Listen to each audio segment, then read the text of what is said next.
पापा की परी, एक सपना लेकर जिंदगी की शुरुआत। पितृसत्तात्मक देश में बराबरी का दर्जा लेने का संघर्ष, पढ़ाई में संघर्ष, पहनावे में संघर्ष, ऑफिस में संघर्ष, ससुराल में संघर्ष, सब संघर्ष के लिए तैयार। मैं आकृति कुमारी MBN न्यूज़ नेटवर्क में आपका स्वागत करती हूं। अगर आप इस चैनल पर नए हैं तो चैनल को सब्सक्राइब ज़रूर करें, साथ ही बेल आइकन को भी दबा लें ताकि अगली जो भी वीडियो आए उसकी नोटिफिकेशन आप तक सबसे पहले पहुंचे। बीजेपी और योगी बेटियों के उज्जवल भविष्य और महिला सशक्तिकरण की बातें खूब करते हुए नजर आते हैं, लेकिन जमीनी स्तर पर तो सच्चाई कुछ और ही है।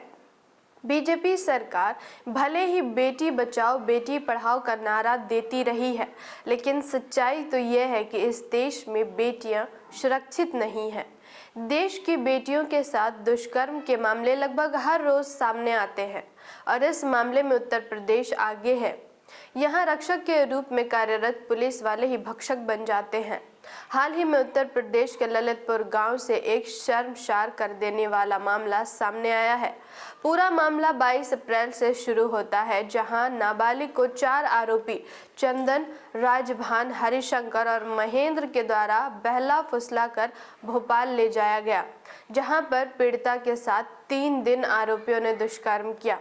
रिपोर्ट के मुताबिक इसके बाद आरोपियों ने 26 अप्रैल को पीड़िता को पाली थाना के दरोगा के पास छोड़ दिया और फरार हो गए, जिसके बाद दरोगा ने बच्ची को उसकी मौसी को सौंप दिया। लेकिन उसके अगले ही दिन लड़की को फिर से थाना बुलाया जाता है, जहां लड़की का बयान लिया जाता है और जैसे शाम हुई तो थाना अध्यक्ष तिलकधारी एंटीना वाला नाबालिग के साथ अपने कमरे में दुष्कर्म करता है।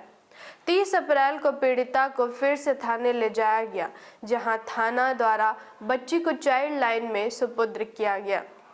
चाइल्ड लाइन में जब उसकी काउंसलिंग की गई तो यह सारी घटना बताई गई। इस तरह की घटनाएं उत्तर प्रदेश पुलिस पर कई सवाल खड़े करती है।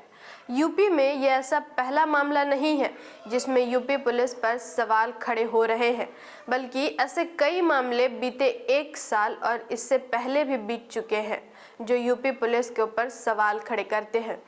अब इसी बीजेपी और कांग्रेस सेशन काल की बात करें तो BBC की एक रिपोर्ट के अनुसार वर्ष 2018 में जारी ग्लोबल एक्सपोर्ट के एक पोल में भारत को महिलाओं के लिए दुनिया का सबसे खतरनाक देश बताया गया।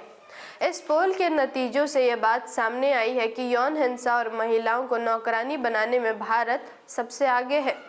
रिपोर्ट के अनुसार भारत महिला सुरक्षा मामले में अफगानिस्तान और सीरिया से भी पीछे है।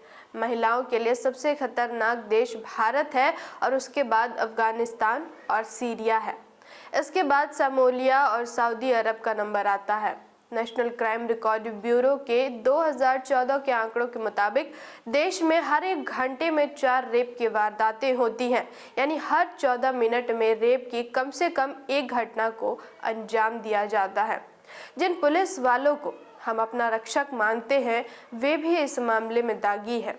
यह हम नहीं, आंकड़े साबित करती है। NCRB के 2014 की रिपोर्ट बताती है कि औसतन हर 2 दिन में पुलिस कस्टडी में कम से कम एक रेप की वारदात होती है और हर वर्ष पुलिस कस्टडी में करीब 197 रेप के मामले सामने आते हैं।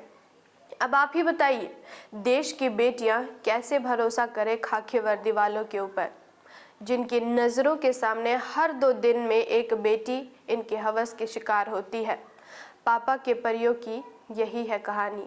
जय संविधान, जय भारत।